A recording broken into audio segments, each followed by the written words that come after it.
invite your family and your friends. Come on in. This is another day that the Lord has made, and we will rejoice and be glad in it. Yes, greeting from the Empowered Temple of Praise Church, a.k.a. ETOP, currently being constructed 3633 Reed Street in the heart of Fort Worth, Texas, also known as Funky Town. Hey, invite your family and your friends. Come on, invite them in.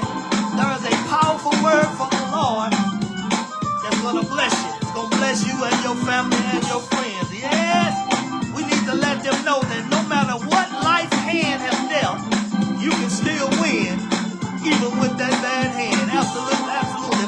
Invite them. Come on, put your hands together. Let's sing a couple of songs right quick. Oh,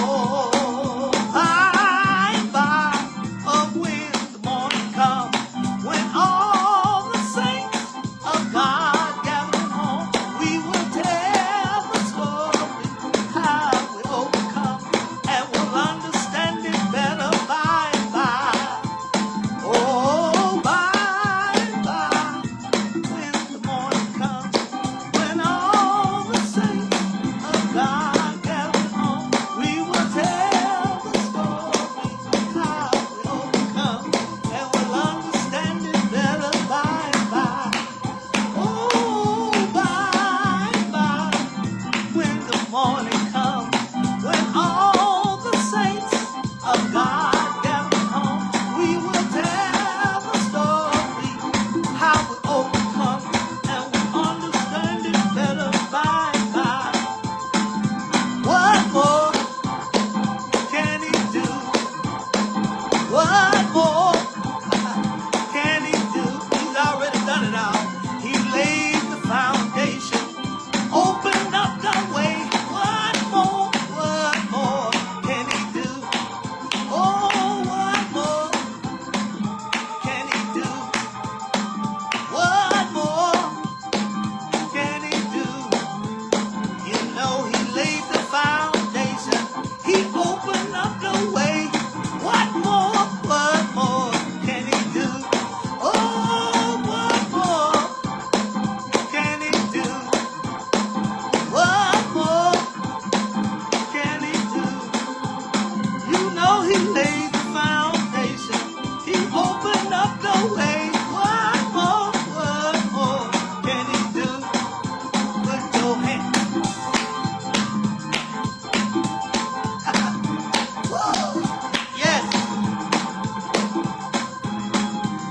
Looking forward to getting back in service and fellowship with folks at that new sanctuary. Come on, God. I know you got it under control, but looking forward to it. Looking forward. Just giving God praises and seeing everybody praising and worshiping God together.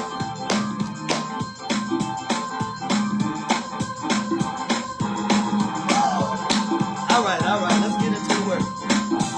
That's enough. Yes. Oh my goodness. Every time. Yeah, let's get into this word. There's a word from the Lord in the gospel according to St. Mark, chapter 3, verse 1 through verse 5.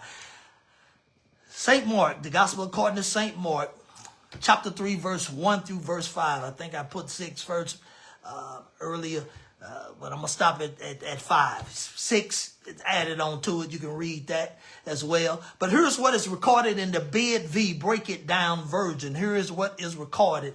Another time, Jesus went into the synagogue. A man with a weak and twisted, withered hand was there. So Pharisees were trying to fault with Jesus. So they watched him closely because they wanted to see if he would heal the man on the Sabbath day, because no work was to be done. Verse 3, Jesus spoke to the man with the weak and twisted, withered hand. Stand up in front of everyone, Jesus says. Then Jesus asked them, what does the law say should we do on the Sabbath day? Should we do good or should we do evil? Should we save life or should we kill? But everyone remained silent. Verse 5, Jesus looked around at them in anger. He was very upset because their hearts were stubborn. Then Jesus said to the man, stretch out your withered hand. He stretched it out, and his hand had become as good as new. Y'all already know. Use it from a subject, for a subject from which to preach. Tell your neighbor and your family and your friends and even your haters that you can still win with a bad hand.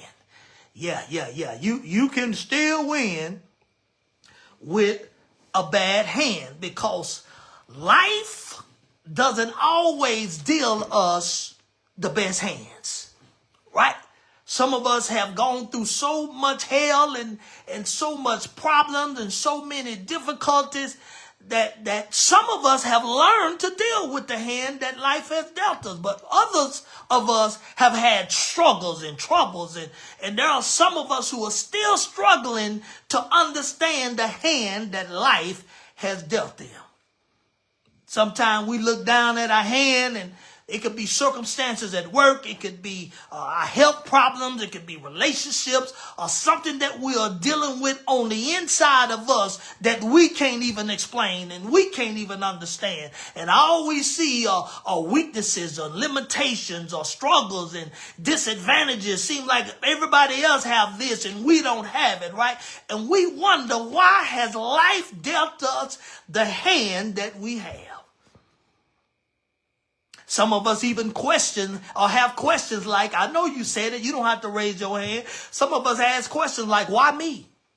Some of us ask questions like, why do I deserve this? Right? Because life has a way of dealing us bad hands. Matter of fact, here it is. Let me go. You don't do this. Let me go and do this right quick. Hold up. You don't take this. But here it is right quick. Let me see something right quick. Any domino players out there? Any domino players out there? Any dominoes? So we got domino players out here, right? So y'all look at this hand right here. Now, if you are a good domino player, excellent, you'll still have a problem with this hand. Y'all see them 5 doubles? Now, in some places, if you have 5 doubles, depending on where you're playing, you could throw that hand back in, right? You say, no, I ain't playing with that, bro. Hey, we got to reshuffle. We got to redeal, right? You got to rewatch. I got 5 doubles. You just throw it back in, right? Now, in other places, you may be in Stop 6 or Oak Cliff. You get dealt this hand, you know what you got to do? They say, oh, no, bro, you got to play with that. Ain't no reshuffling. Ain't no throwing back in. Ain't no redealing. Depending on where you at, you got to play with the hand that you've been dealt, even if it looks like this. Okay, no domino player? Okay, how about this then? How about spades player? In the spades players out there? In the spades game, depending on where you're playing, if you don't have no face cards, you have all numbers, you throw it back in. Or if you don't have no spades, because the game is called spades, you could throw it back in. But what about this hand right here? If you got 10 years left to live, for every book you're going to win with this hand, how much life you got left? Anybody? Come on, somebody. Come on, spades players. How much life you got left if you going to use this hand to determine how much life you got left per book? 10 years per book. Some of y'all may say, I see a possible. I don't know where you seeing that possible at.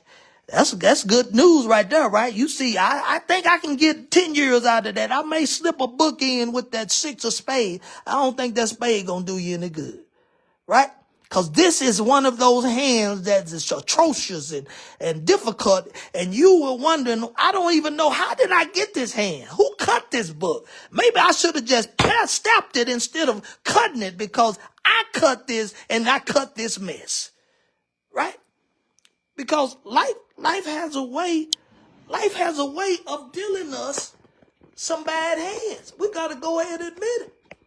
And you may say, I'm going to throw this hand back in. I can't deal with this. This hand is not good. You may say, why me? This don't make no sense. But unlike the spade game, unlike the domino game, the hand that life gives you, you going to have to play it. Right?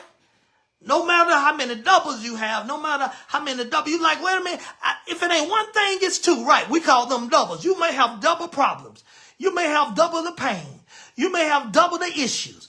But no matter how many doubles you have, guess what? I'm here to tell you, you're going to have to learn to live with the hand that life has dealt you.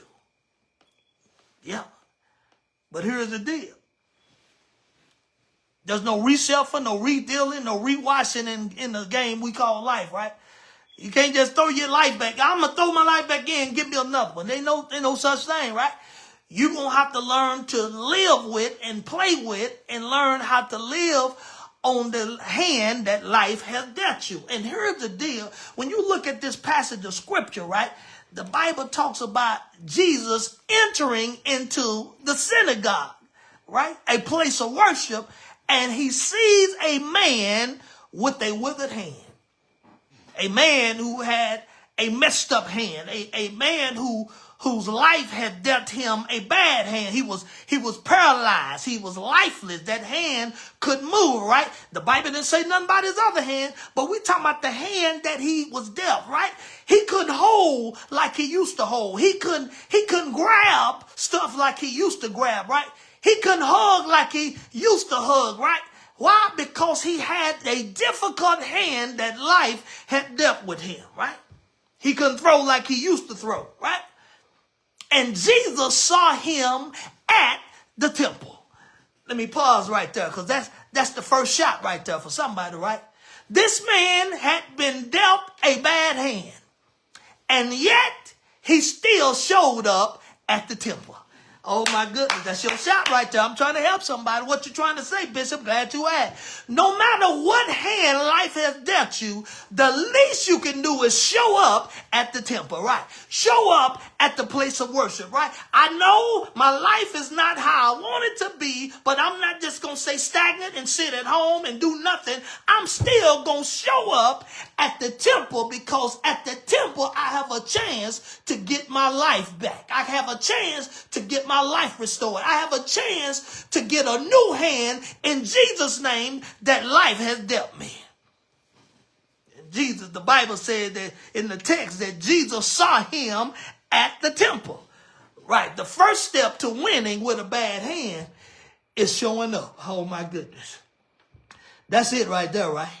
Not staying home, not boiling down with sorrow and grief at home and putting your pillow over your head. No, the first step is say, you know what? I'm showing up. I got to get out of here. I'm not going to stay in the rut. The only way I'm going to get a new hand is I'm going to go and trust God that this hand that I got going to be changed. And the only one that can give me a new hand is the God I serve. Yeah. Show up even with your bad hand, right? Because you can't win if you don't show up, right? That's the first step. Show up. Don't just stay home. I'm going to look at TV. No, you better show up, right? Don't forsake the assembling of yourself together as some folk do. You need to show up in fellowship and be on one accord with the other folks who are worshiping and praising God. Because when the praises go up, healing come down. When the praises go up, blessing come down. When the praises go up, you may get a new hand that you weren't expected. Don't just stay home. Show up. Yeah, I love that the man didn't let the hand keep him at home. He like, you know what? I got a bad hand, and I don't care how it looks. He may have wrapped and put something on it. We don't know it. The Bible doesn't say. But it didn't care. He did not care. He said, I'm still going to show up for worship. I'm going to show up to pray. I'm going to show up and see if I can get dealt a new hand. Because if staying home ain't doing nothing, baby, I might as well leave this place and go to the place of worship. Show up. Even if you got a bad hand, because What the man's hand represent, his withered hand represent is illness or sickness. It represents grief. Been there, done that, right? Got the t-shirt. It represents problems or family issues, right? There are a lot of family issues going on, right? Brothers and sisters fighting, and mamas and daughters fighting, and daddies and sons fighting, and all these family issues that are going on, right? Because you have a disagreement on this, disagreement on that, right? There are church families fighting, right? Because who's supposed to preach? He wasn't supposed to preach. This is my Sunday. Who gave the offering? Who's supposed to be responsible for this? Who's going to do this? The church need clean. All types of problems that are happening, right? And you seem like, I can't believe that I've been dealt this hand. Well, the only way you're going to have a chance to get a new hand is by trusting in the Almighty God, right? Like this man, you may have grown accustomed to your bad hand, right? Because like I said earlier, there are some people who have been dealt a bad hand, and they know how to get through it, right? They got circumstances in their life where you look at and say, I don't even know how they making it, right? But they have learned through faith in God and faith in Christ to live with the hand that life has given them. Right? All the pain, right? Some people, let me raise my hand, right? Have pain every single day, but you don't know it, right?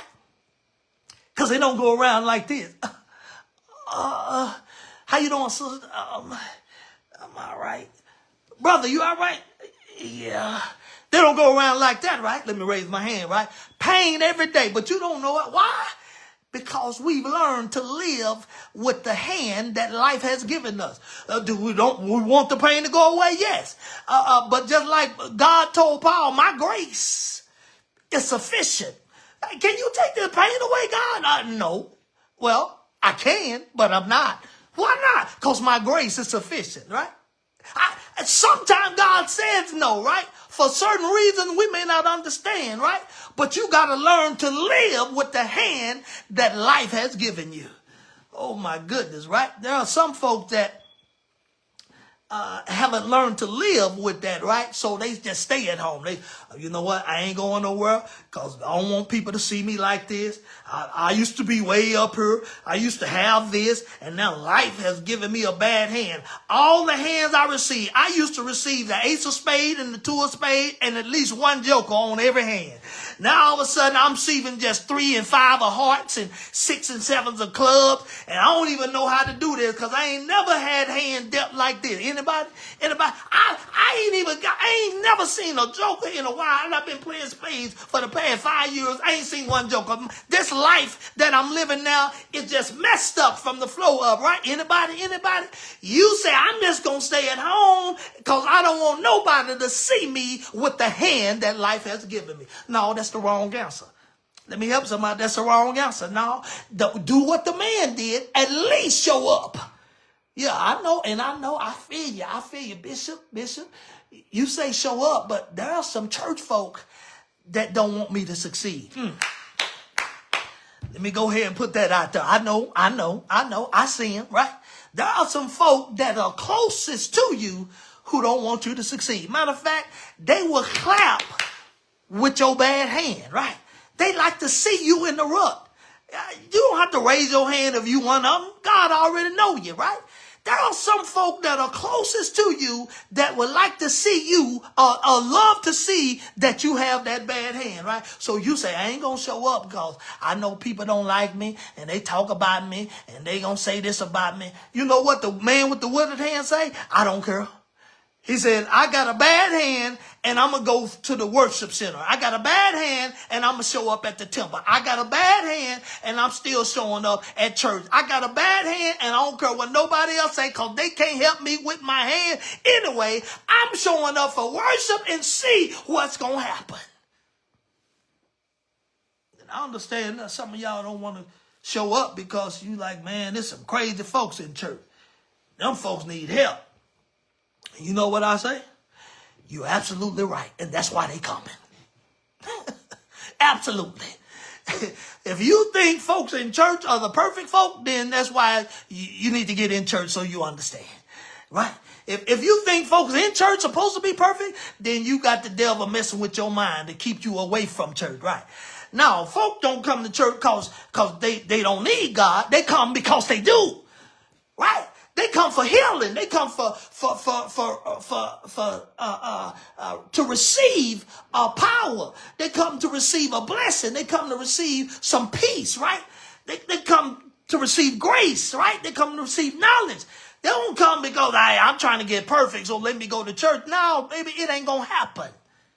So get that out of your mind that I ain't going to church because all them church folks in there got problems. Absolutely. We do. And that's why we in church. Let me move on. Here it is. The other point you got to understand when it comes to messing with the hand or playing the hand that life gave you is that you got to play it, right? You got the bad hand. What you going to do with it? Don't just throw it in. Just forget it and just quit. That's what a lot of people do. I ain't playing with that. Oh, you can do that in domino. You throw the card back in. Wait a minute. Somebody say, I had two jokers, the deuce of spade, which we going joker, deuce, and I got the ace of spade. I got $4 automatically. Y'all can't do nothing about it. And you gonna throw the hand back in? No, I ain't. We playing this hand. You say, no, I'm not. Yes, we are, right? You can do that in spade game, but you can't do that with the game of life. You can't just throw your life, which some people do, right? I can't do this. I'm going to commit suicide because I can't play with this hand. That's the devil. Devil wants you to believe that the hand that life has given you can't be played. You don't want to play that hand. You can, because you can win, even with that bad hand, right? But you got to play it. How do I play it, Bishop? Through obedience and faith, right? You look at the text. The man didn't ask for healing. He didn't even ask for it, y'all. And I love the fact that our God, who loves us dearly, who loves us so much, more than we love ourselves, right? That our God who loves, that sometimes we don't even ask and he still provides. Woo! There are certain times, we don't even have to ask. We just think about it, and then God still answered it. It's in the text. The man, nowhere in the text did the man say, hey, can you heal my hand? Life been dealing me with bad hands there, Jesus. I heard you can help me out. Can you heal my hand? It ain't in there, right? The fact that he decided to go to the place of worship, the fact that he decided not to just stay home, God saw that, right? That's the first step into getting a new hand, right? Or winning with that bad hand. You show up. He showed up, and then God saw him. He showed up, Jesus saw him, and Jesus blessed this man with a new hand. Oh, my goodness, right? He allowed this man to win going forward with the hand that life had dealt him going backwards. Oh, my goodness, I'm trying to help somebody. He still showed up and played the hand that life had given him, and God saw his faithfulness and saw his trust, and Jesus said, let me see if he's going to still trust me. He said, get up in front of everybody. Watch this, because some of y'all be like, can we go somewhere else? Can we go somewhere else? Too many people in here. No, Jesus said, get up in front of everybody. He could have said, like y'all, some of y'all would have been like, no, not right now, Jesus. Because these people in here going to talk about me. They've been talking about me. Hey, can I meet you outside? No, ain't no meet you outside. If you trust me and you believe in me and you're not ashamed of me and you believe in my power, then get your behind up. I'm getting ready to show you something, right? That man said, you know what? Watch this. This hand is withered. He said, but I got this one. That man said, what you got, Jesus? Jesus said, stretch out your hand. Watch this. I loved it. He didn't say, stretch out your withered hand, stretch out your broken hand, stretch out the hand that life has sent you in a bad way. He said, stretch out your hand. Now, this man trusting God, he could have stretched out the normal hand, right? No.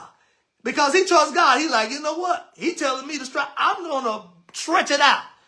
I'm not for sure what's going to happen. But this is the one that needs healing. This is the one that needs change. This is the one that I need to start winning with. I'm already winning with this one. He stretched out his hand. And as he stretched it out, the Bible said his hand became like new. Yeah, that's how you win with a bad hand, right? The man didn't ask to be healed. He just responded to Jesus by standing up. That's obedience, right? If you want the hand that life been dealing you, you want that to be changed, or you want to start winning with your bad hand, yeah, you got to be obedient, right? Oh my goodness, here it is. Let me help somebody, right? A lot of people don't like to talk about sex, tithes, and offering, right? The stuff that church people love the most, they don't want to talk about it, right? Let me tell you. Tithes and offering. That's an obedient thing, right? You want to win right now? You struggling financially? I promise you, I bet you ain't tithing and giving an offering. I bet you. I don't even know your situation. I don't even know who you are, right? I don't even know your finances. I don't know your bank account. I don't know where you work, right? Maybe except for a couple of you, right? I don't know where none of you E-Top members work, except for maybe a couple of y'all, right? I don't know your financial situation, but I'm telling you, if you are struggling financially, I bet you're not tithing and offering. I bet you're not faithfully doing it, because God can't lie, right? We faithfully tithe and give an offering, and God continuously bless all the time. He always open doors. He blinds us with some of the blessings we don't even see coming. Like, wow, did you see that? Whoa, where did that happen? This is unbelievable. I wasn't expecting that. Oh my goodness, what? We are part of this? Oh my goodness, AT&T got to pay us $400 because they did what? I mean, just out the blue stuff just may happen, right? Wait a minute, our bill used to be $500. How it go down to $100? I'm just telling you, if you are faithful, God cannot lie, right? He's going to bless you with obedience. This man was able to get a new hand. Why? Because he was obedient when Jesus said, hey man, stand up in front of everybody. He said it for a reason, right? Because there are some of you who would not have stood because you didn't want folk looking at you. I don't want folks to see my hand. I had it hidden. I don't want folks to see that I'm struggling. I used to be way up. I don't want them to see I'm riding a bike to church when I used to have a Porsche. No, God, I don't want that. People going to look at me and like, what happened to you? God, Jesus said, I ain't care about all that. You want a new hand? I'll stand up in front of everybody. Let me finish it. Yeah. Stop waiting for a redeal, right? Trust God with what you have, right?